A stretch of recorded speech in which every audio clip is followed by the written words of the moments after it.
Званый гость. Интервью с интересными собеседниками. Люди, о которых вы узнаете больше.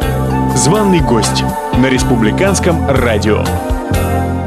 Здравствуйте, уважаемые радиослушатели, у микрофона Сергей Булгаков. 8 июля в России будет отмечаться День любви, семьи и верности, память святых Петра и Февронии. И сегодня у нас в гостях настоятель Успенской церкви села Шибалино, священник Павел Тайчиначев. Здравствуйте, Павел. Здравствуйте, Сергей. Павел, буквально недавно, несколько недель назад, вся Россия, в том числе Республика Алтай, наблюдала за церемонией награждения президентом многодетных семей орденом родительской славы, в том числе и вашу замечательную семью мы видели. Расскажите немного об этой поездке, как так получилось?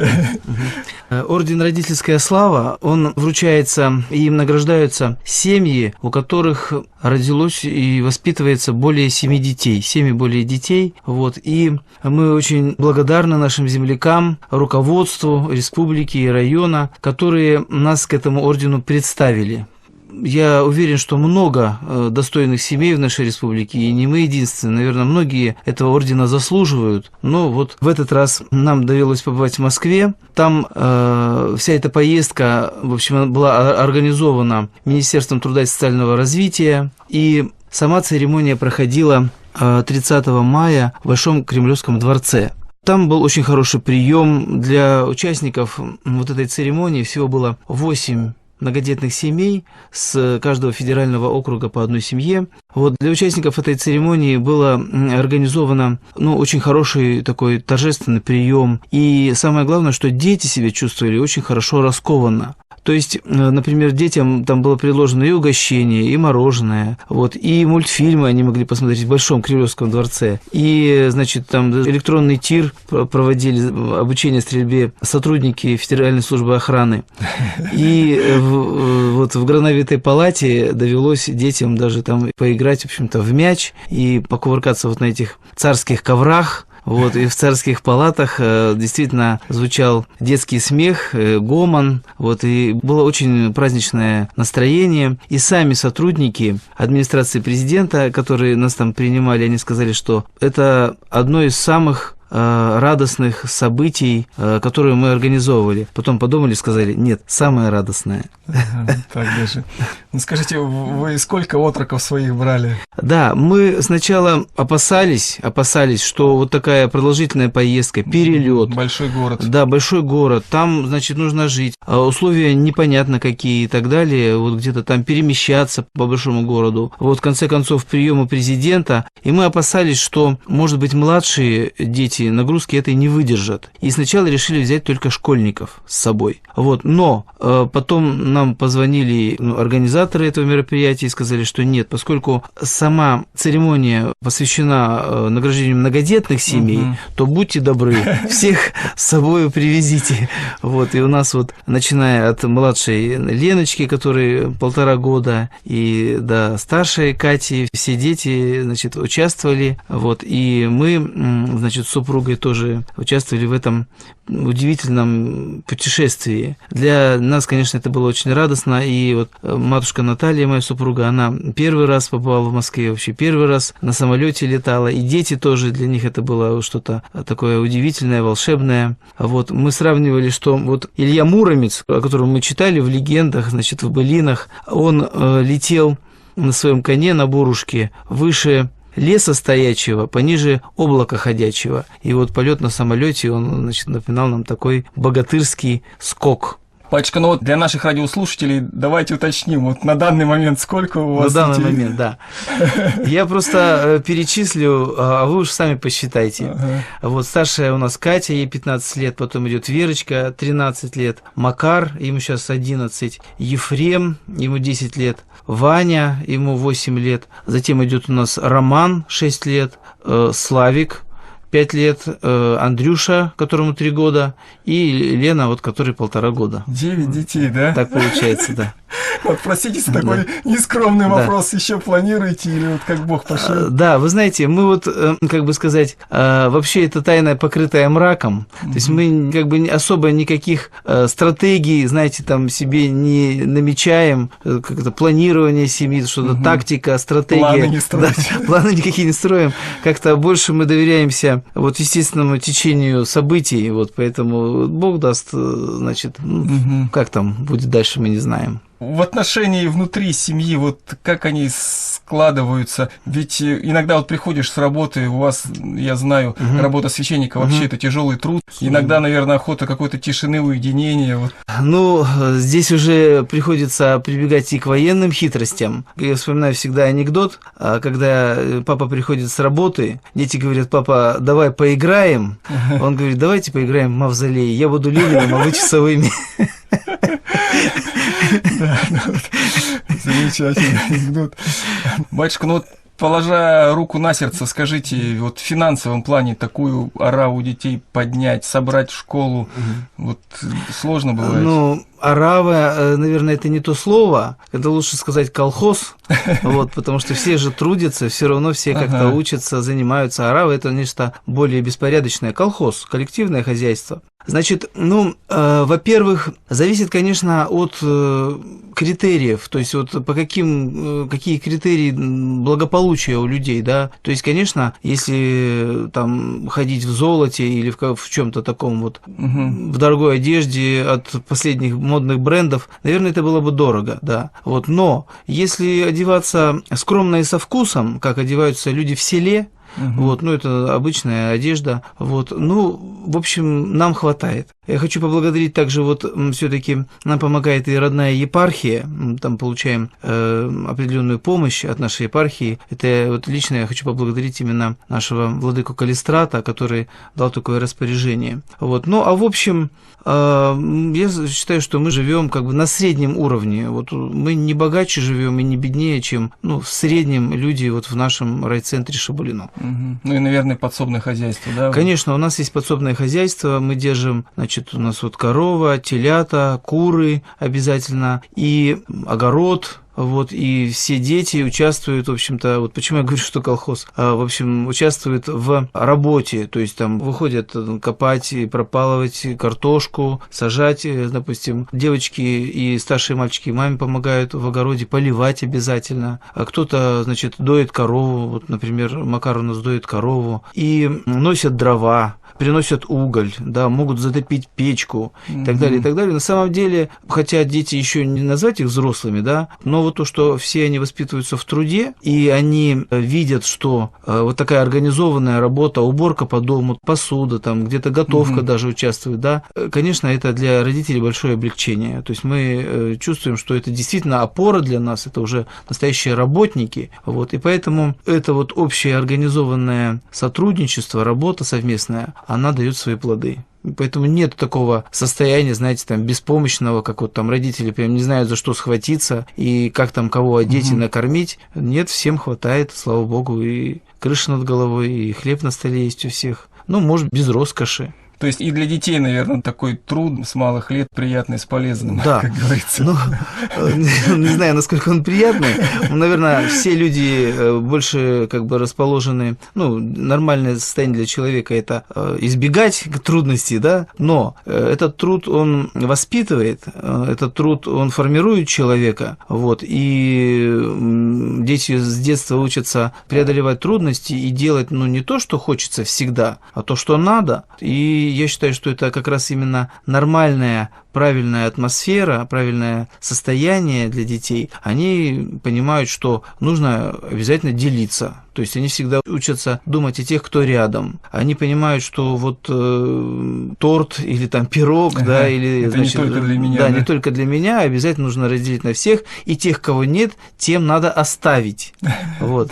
Это, мне кажется, очень правильно формирует человека, вот, то, что он не вырастет эгоистом, он думает о других, и впоследствии это в жизни очень пригодится, качество. Отец Павел, ну вот возвращаясь еще раз к церемонии награждения, насколько мне известно, вы очень общительный человек, даже ведете свою YouTube-страницу. Ну вот вас награждали, вашу семью в последний, да? Наверное, вопрос, который интересен не только мне одному. Почему такая короткая речь? Вы сказали, по-моему, многодетная семья – это нормально. Значит, действительно, мы сначала долго ожидали президента, сама церемония задержалась примерно на час, вот, и, понятно, что президент занятой человек, вот, и он своим временем не всегда сам располагает, вот, и когда началась церемония, конечно, все уже ждали с нетерпением, и мы были последние по алфавиту, у нас фамилия начинается на «Т», вот, и поэтому, значит, вызывали по очереди, сама церемония, она там достаточно компактная, вот. Дело в том, что каждая семья, глава каждой семьи после награждения говорил,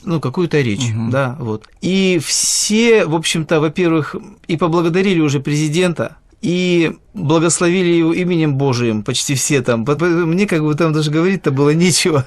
Честно говоря, я даже вообще не хотел там высказываться, что говорить, все уже все сказали. Но потом я решил резюмировать, потому что вот в высказываниях каждой семьи звучал один и тот же мотив. Одна и та же мысль повторялась у многих. Все говорили вот что. Они сказали, мы, в общем-то, вот очень благодарны за награду, но мы, собственно, ничего такого особенного не делаем.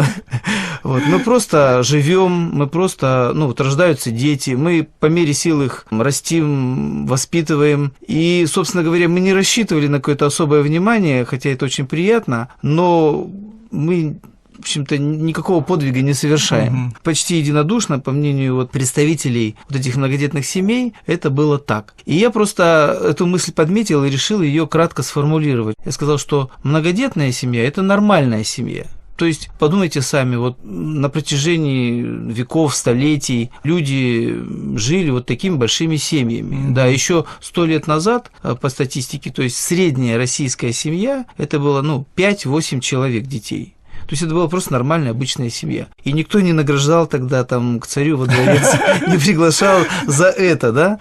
Вот. Поэтому я очень благодарен действительно нашему руководству и администрации президента, что как-то нас выделили, пригласили, наградили. Вот. Но хотел бы вот эту мысль еще раз повторить и провести для всех наших слушателей, что, собственно, нормальная семья – это и есть многодетная семья.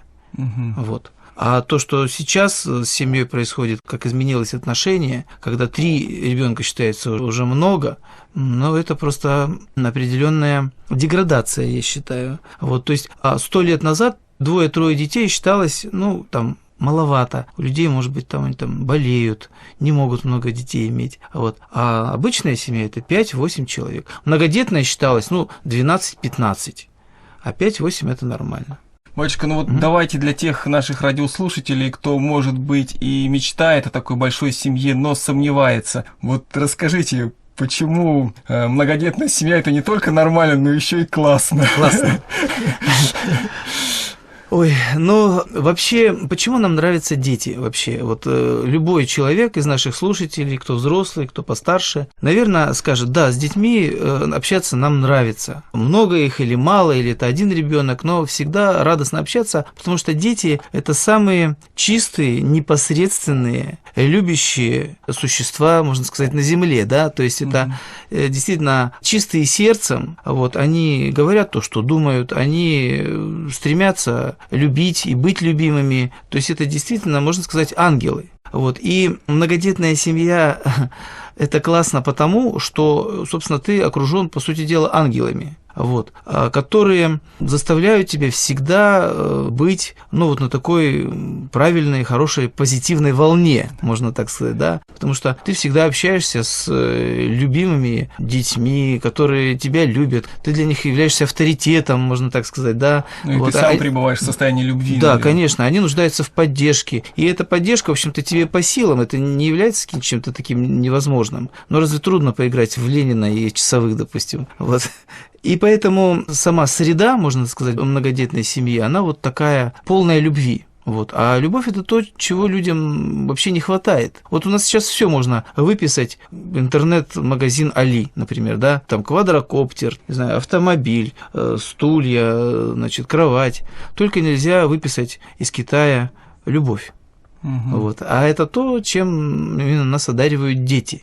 Поэтому я думаю, что те люди, которые избегают многодетности, так скажем, да, или как-то там прерывают что-то. Ну или, может быть, разменивают это счастье на какие-то другие, да, там, на отдых комфорт, за границей. на комфорт, на шубы, на апельсины, вот, то есть они очень много теряют на самом деле. И многие люди в пожилом возрасте, вот специально я даже читал одно исследование, когда у людей преклонных лет спрашивали, о чем вы жалеете, чего вы могли бы сделать, и что бы вы сделали, если бы заново свою жизнь начали. Большинство из них говорили, что я жалею, что была возможность родить детей, и я этого не сделал или не сделала. Вот, потому что на самом деле ребенку много не надо. Он же не великан какой-то, не обжора, вот он там питается. То есть не надо бояться детей. Не надо бояться детей, нет. Всегда мы говорим, что если Господь посылает, как говорится, в семью ребенка, Он обязательно даст возможность его прокормить. Сейчас, вопреки интернет-воплям, люди хватаются там за сердце, за голову. Никто у нас, как говорится, на улицах от голода не падает, никто не пухнет, вот, а пухнут у нас наоборот от другого, в основном от переедания, да, от пива, от водки люди пухнут у нас в основном. Вот. А от голода никто сейчас не умирает, и поэтому это, конечно, напрасные страхи, напрасные. Батюшка, ну вот у вас есть такая возможность поздравить наших радиослушателей с предстоящим днем любви, семьи и верности, может быть, дать несколько советов. Да.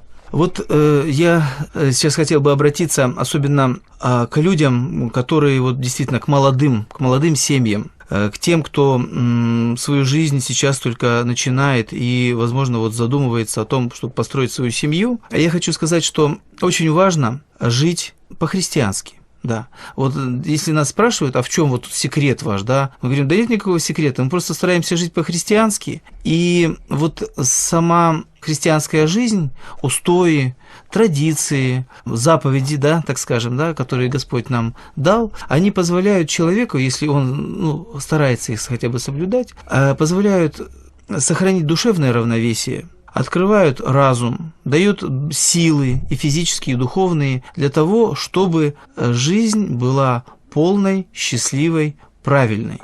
Вот. И тогда действительно много детей не кажутся таким большим количеством. У нас сейчас вот 4 детей гостят у бабушки, 4, а 5 дома. И вот кажется, пустой дом. Пустой дом, вообще ветер гуляет, да. Вот. Поэтому нужно прежде всего держаться Божьих заповедей, тогда жизнь будет полной, полноценной, счастливой и радостной. Это первое. Вот. Второе, конечно, нужно думать о будущем. И вот многие сейчас стремятся переезжать в город, а в городе, конечно, многодетная семья будет испытывать большие затруднения. То есть вот мы, например, когда были в Москве, большой город, мегаполис, он не предназначен для больших семей. То есть передвигаться в метро, например, да, когда там 11 человек, держать за руки на эскалаторе, через турникеты проходить, или там в автобусе переполненном, или даже в трехкомнатной квартире, конечно, это очень тесно, вот тем более такие цены на жилье. Я считаю, что все-таки благоприятной средой для многодетной семьи, для нормальной семьи является сельская местность или пригород. Вот, потому что нужно строить большой дом. Нужно не тесниться в маленьких квартирах, вот, а именно строить большой дом, жить просторно, широко. Слава Богу, у нас самая большая в мире страна, места много, и нужно жить широко. И еще одно, нужно, конечно, надеяться на Бога, потому что мы стараемся все свои дальнейшие действия продумывать, мы боимся будущего, а вдруг вот там война, а вдруг голод, вот, и в этих страхах человек живет и 10, и 15, и 20 лет, вот. Мы говорим о том, что может быть, всякое, конечно, вот. Но пока мы надеемся, что своими трудами, когда мы трудимся, когда мы работаем, когда мы не сидим на месте, когда мы действительно сами трудимся и на Бога надеемся, вот тогда Господь нас не оставит. Поэтому не нужно бояться будущего, нужно сказать: Господи, как тебе будет угодно, устрой нашу жизнь так, чтобы она была достойной. Спасибо большое, что сегодня нашли время, пришли к нам на сегодняшний эфир. И я еще раз хочу напомнить, что сегодня у нас в гостях был настоятель Успенской церкви села Шибалино, лауреат ордена... Кавалер